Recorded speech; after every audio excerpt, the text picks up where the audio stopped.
Hello everybody, welcome to Ssempa 360. Tonight we're remembering the life of a great man, Archbishop Janan Luwum. A book has just been written, events to celebrate his life and give honor to him have happened, and in the minds of many who never knew a great saint of faith, we're beginning to capture the story. And today, to talk about this and ask questions, I'm talking about the subject of a great saint who makes us so proud, Archbishop Janan Luwum, with his daughter, Julie Luwum Adriko. Put your hands together for Julie Luwum Adriko. Woo! You're most welcome. Thank you very much. Now, Julie, I want to thank you for coming on my show at short notice. Thank you. It looks a lot has been happening recently, remembering this great saint. There was, I did not know, but I just saw out of the blue, a big event in northern Uganda. What is going on? What is going on? What is going on? I see television, books being written, interviews taking place. What has happened all of a sudden? Have people just discovered your late father? I will not say it is all of a sudden. We have been remembering Saint Janani all these years, except 2015, we decided to have the big thing. Okay. But otherwise, every 16th of February, we have been remembering Janani in various places, in various churches, and in a small way. But 2015 has been the big one. What is special about 2015? You know, God works in miraculous ways. First of all, I'll say, along the way in the north, we had the war. We could not do much. When the war went down, the Christians in the north decided to remember this day. So they decided to commemorate it in their own small way. In Kampala here, we had memorials. Sometimes at All Saints, sometimes there's a church in a place called Chikuba Mutwe, somewhere in Gaba, I think, which commemorates Janani every year.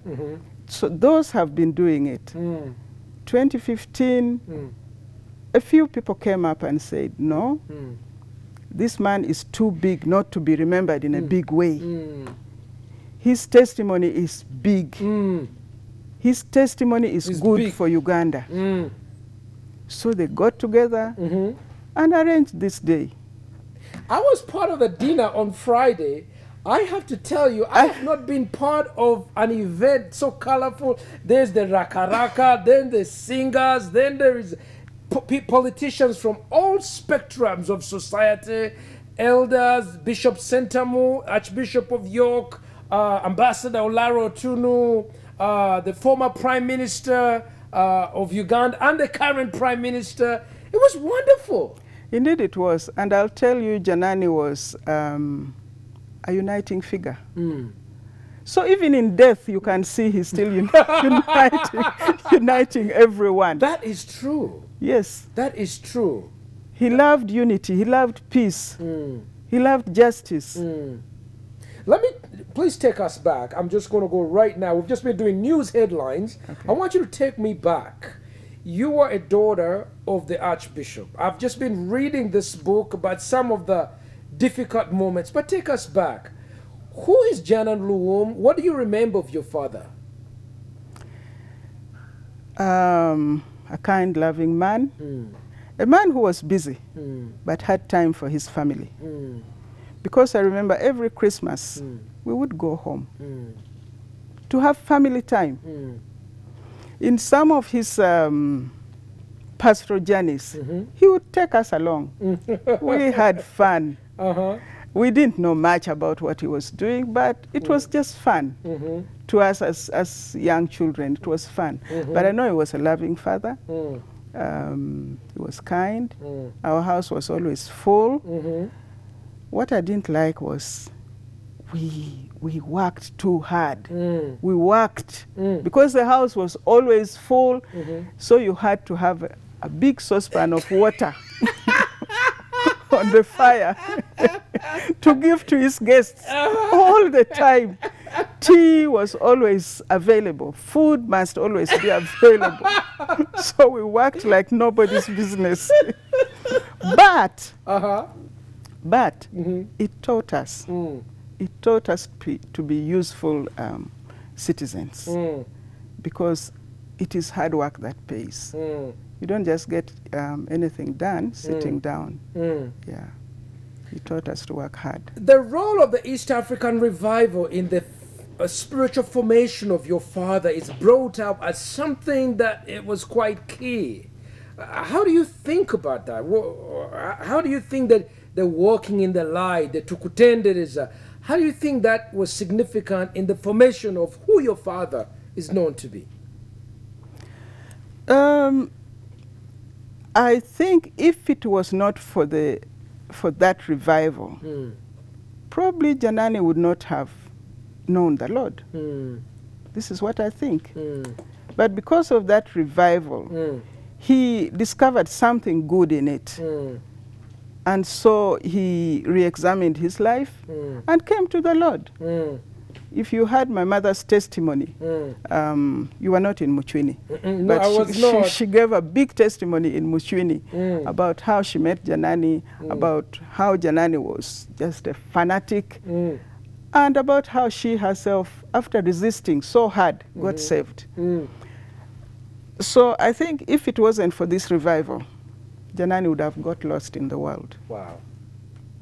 We thank God for that East African revival. And indeed, we do. I think even as we rediscover the man, I think there is necessity to rediscover that special faith that gave him such courage and humility and great respect. Yeah. Now, he comes on the scene at a time of conflict. And when I look at this issue, he comes on the scene at a conflict. It's pointed out there was a conflict between the Anglicans and the Catholics, which was in northern Uganda and even in southern Uganda. He comes on the scene when there was a sense of, when he was made Archbishop, there was the two bishops that were conflicting over Namirembe at Buganda, the province of Uganda, Boga, Zaire. We don't even say that anymore. No. And the Buganda, the Namirembe diocese. But he seemed to understand this conflict in its entirety. And it is said that he had ideas on how to resolve it. We talk about moving the seat of the Archbishop to Namirembe, to All Saints, creating that seat, building a new house for the Archbishop, where there was a rejection of Erika Sabiti. I'm getting to know this out of this.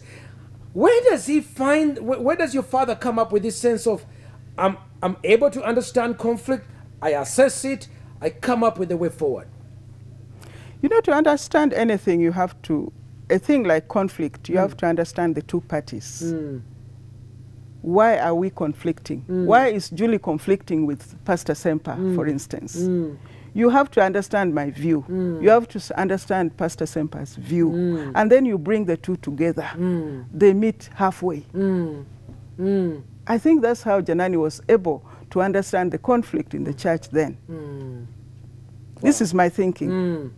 He had the hands-on experience of being a provincial secretary. In the book that is written, whereas I forget who was the Archbishop. Was that Erika Sabiti, or who was there before? Was it the European man? I forget. I think it was Erika Sabiti. But he was the provincial secretary, so he understood the nuts and the bolts of what's going on every day. Yes. And he was able to map a way forward. That's right. I find that interesting because most people these days are afraid at the face of conflict. In fact, Christians are told just be loving, avoid any conflict, avoid any correction, avoid any even contestation, which is good for the believers, but even in democracy. Democracy is a contestation of ideas. Yeah. Do you see that in your father? Yes. Conflict is good. Conflict is good because you may think I'm conflicting for nothing.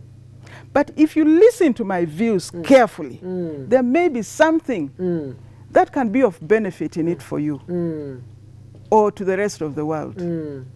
You may think your view is the best because you don't want to understand my views. But get to understand my views. You'll find that there may be something in it that is useful. I mean, I'm on Twitter, I'm on social media. People sometimes just want me to shut up and be quiet. But there's a Christianity that is going into the monastery. Your father's Christianity was not the, let me hide in the monastery. It's very developmental. I didn't realize that the present day project of the building, the Church of Uganda building in the middle of the city, I forget what's the name. Is it named after your father? It was supposed to be named after my father. Am I bringing conflict here? But because in the book it was named after him for some time. It was named after my father. I don't know what happened along the way. That's good, okay. Now it is Church House for now. Okay. For now. We are hoping it will go back to Janani Luwum House. In the book, it's pointed out that it was very developmental. He invited the Ghanaian Kodo Ankara. Yeah. His wife was my lecturer, actually, at Makere in social work. He invited him to do developmental studies. He started a course on developmental studies at Mukono Bishop Tucker Theological College. He was always scanning for talent. How does someone from a remote village of Muchwini have such developmental ideas, which actually, one of the quotes I read that was interesting to me by Canon Kado Ankara says that Luwum in his thinking was almost 2 decades ahead of many church leaders in East Africa. Help me to understand this. I suppose that's God's gift. That's true. Some things we just can't explain. Muchwini can't explain. Some things are mysterious. Yes. The Catholics call it the mysteries of faith. Yes. So I think Janani, yes, I think that was just God's gift to him. Perhaps we are doing the wrong thing if we try to explain him as a product of his environment, not so much a product of his God. I don't know if he was a product of his environment. What was development about his environment? I don't think there was anything. In fact, go ahead. I think it was just this bright young man who wanted to explore and find out things and, try out things and see how they work out. God takes an Acholi from a remote village of, was he Acholi? Am I saying the right thing? Acholi, yes. Acholi from a remote village of Pajong. Pajong. In Muchwini. Muchwini. But I like the sound of Muchwini. I don't know what I like about it. I just want to keep saying Muchwini, Muchwini, Muchwini. Why not? Why not? Isn't it kind of a food? I like about something about it. Listen, you're on Ssempa 360. We're remembering the life of a great man, Archbishop Janan Luwum, through a book that has been written about him by Ambassador Olarotuno. But we are hearing about this through the eyes and the ears and his connection from his daughter, Mrs. Julie Luwum Adriko. We're back after this on Ssempa 360.